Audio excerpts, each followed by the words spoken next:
J'avais cru en Jésus pour le suivre, pour le servir et pour l'aimer. Que les gens viennent en grand nombre, gloire à son nom. Que les gens me quittent et partent, gloire à son nom. Je suis un adorateur et j'aime Jésus. Qu'il prenne ou qu'il donne, il n'y a rien de ce qu'il me donnera qui sera plus important que sa présence à mes côtés. Je n'avais que 17 ans et demi, 16 ans. J'ai donné ma vie à Jésus. Et jusqu'à aujourd'hui, c'est la plus belle, la plus importante et la plus grande décision que j'ai à prendre dans ma vie. Parce que Dieu m'a appelé à être un adorateur. Et chacun a aussi son livre de nombres.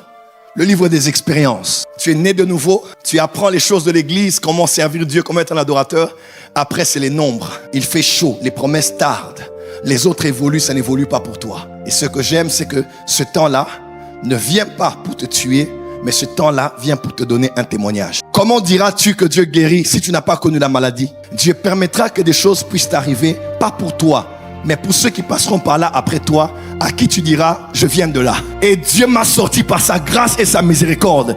Et comme il a fait pour moi, il le fera aussi pour toi. Moïse les a sortis de l'Égypte parce qu'ils venaient de l'Égypte. Mais Moïse ne les a pas fait entrer dans la terre promise parce qu'ils n'avaient pas visité la terre promise. Josué était allé avant eux et il a pu les faire entrer là-bas.